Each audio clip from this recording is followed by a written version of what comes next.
Hello, and welcome to Koshirō Oikawa, who is...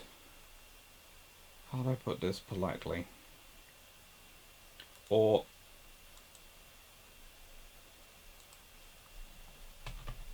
Oikawa Koshirō.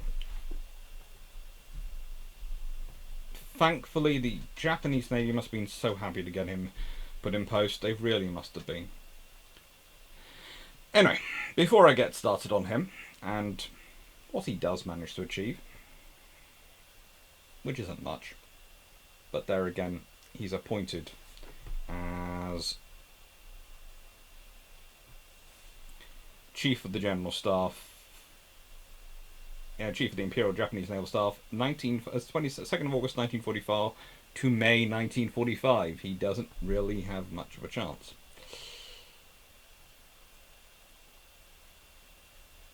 Now, before I get started on him, I should point out why I'm wearing this top and why I'm discussing these things.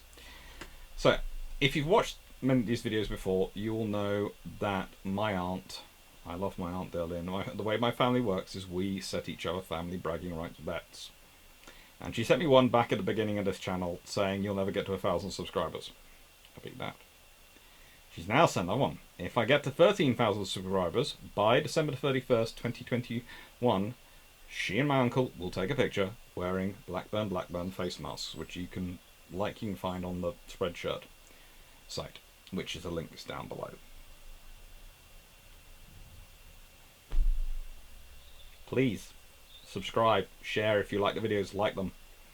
Do whatever you can to trigger that algorithm into working harder for me, because the more people that see the videos, the more people that subscribe, the more a chance I have for that bragging rights win, and I want it. I want it. It's been a tough couple of years for all of us. We could all do with little wins, and a bragging rights family win would be a little win. It's nothing which is going to change the world, but it make me a little bit happier. So, let's see. He's born to a wealthy family. He graduates from the 31st class of the Imperial Japanese Naval Academy, ranking 76 out of 188 cadets. So he's not super high.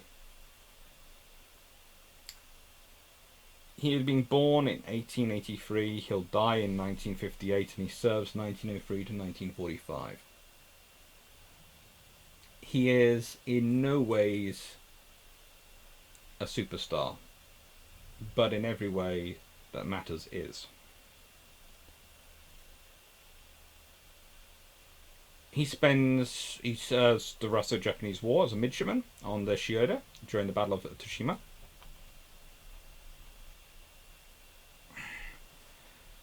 That's a cruiser. And as a lieutenant, he serves on the Katori and the battleship Mishikasa. He's given his first command is a destroyer, Assyria, in April 1911. He suddenly serves on the Ugri before attending Naval Staff College in 1914. On graduation, he's promoted to lieutenant commander and serves as aide-de-camp to Crown Prince Hirohito 1915 to 1922. This is a key point to think about. When he's appointed in 1944, there are many reasons that he's been appointed, but in one of those, I think the key one, is that he is trusted by Hirohito. We're talking about other officers. He is trusted by Hirohito. And you get the impression when you look at some of the stuff that Hirohito doesn't trust the army. By 1944, he doesn't trust Tojo's people. And he's slowly trying to clean out Tojo's people from the Navy, so he has some semblance of support if he needs to move against them. You start to get that idea from about 1944 onwards with what's going on.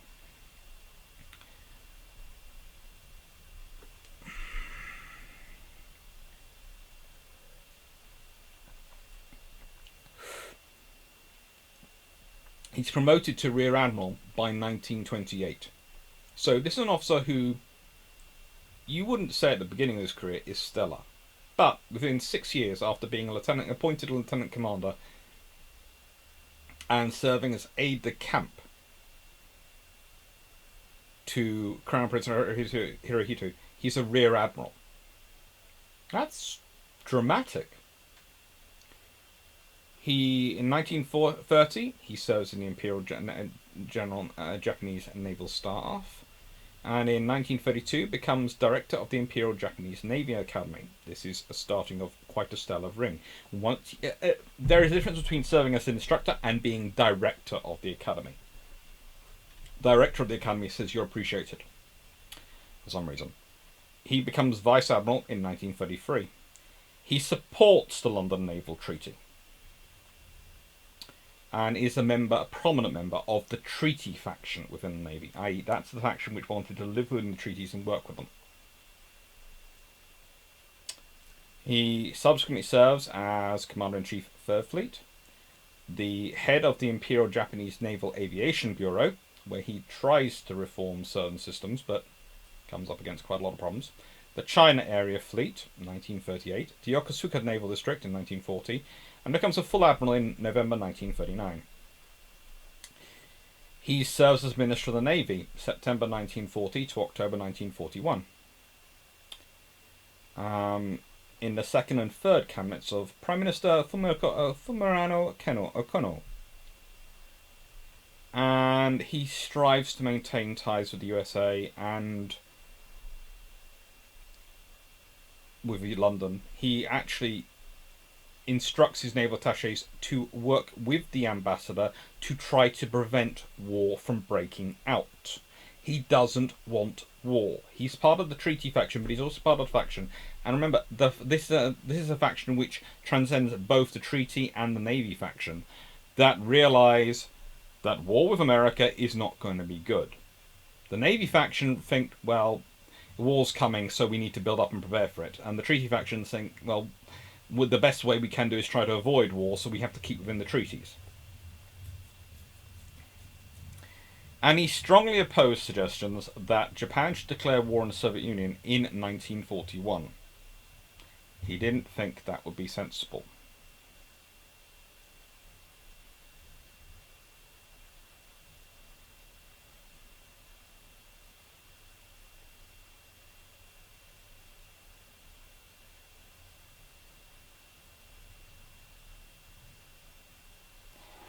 He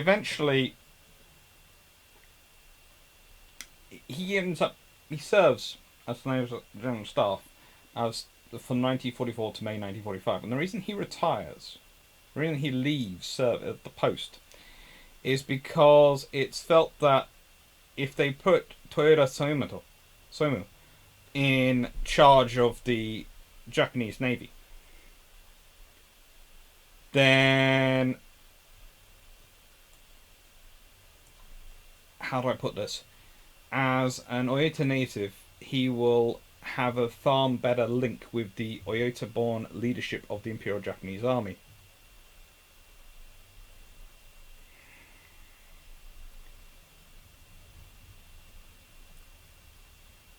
Doesn't really work out that well, but he stays as a councillor. And let's see, what's his verdict? Well, there isn't much he can really do. This is the point. He is chief of staff by that point of a sinking ship. Honestly, he should have been promoted, probably, and put in place instead of this guy. Instead of Shigeru Shimoda, it should have been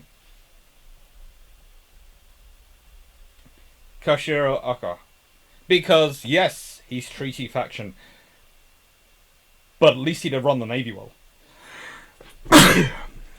And he wouldn't have been Tojo's yes man, so he might have actually come up with some decent strategies for it and decent plans. I know, I sneezed. You don't like sneezing. Oh, good. Hello. You taking over. And he does as well as you can expect. He tries his best to husband his resources carefully. He tries his best to make sure that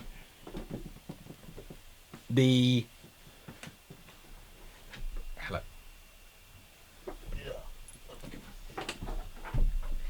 tries his best to make sure that the Japanese Navy is not wasted unnecessarily.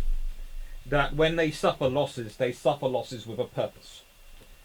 And he tries to get a convoy system going. He tries all sorts of things. But he has less and less resources, and he's having to spend more and more time managing the politics, dealing with the army, who are becoming increasingly,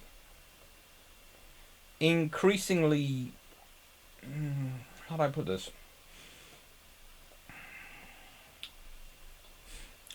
The army is increasingly becoming tail wagging the dog. And that the generals, the few generals who are able to, are in prominent positions, are mostly of the more extreme factions. And the generals who aren't are mostly having to deal with junior officers who are very, very dangerous, who are also of the very extreme factions.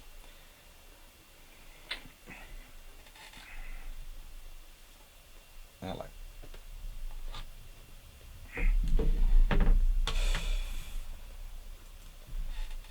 But, and I prefer to put on this on him because I think he deserves his face to be there. He is as good an officer as the Japanese Navy can get at this point. He's not perhaps the best they could get, but the trouble is, some of their better ones were retired.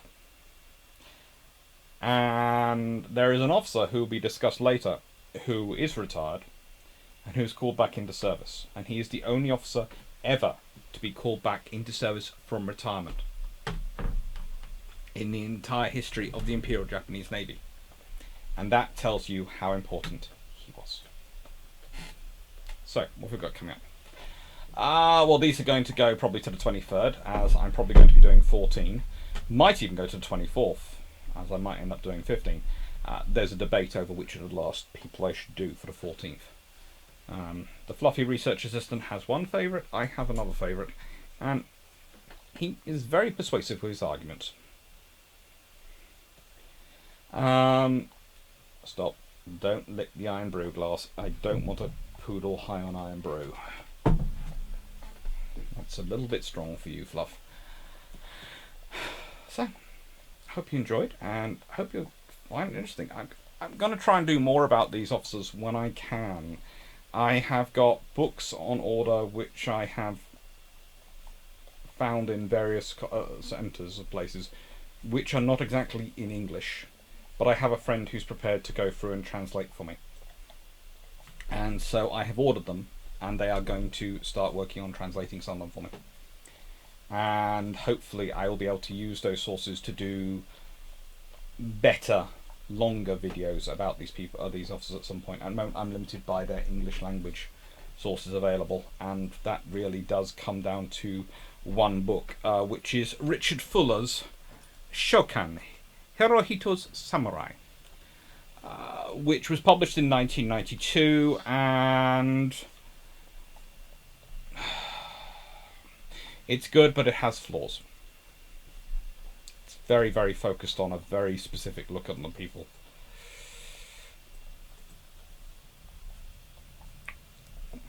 Sorry. Thank you very much for watching. Hope you enjoyed, and take care.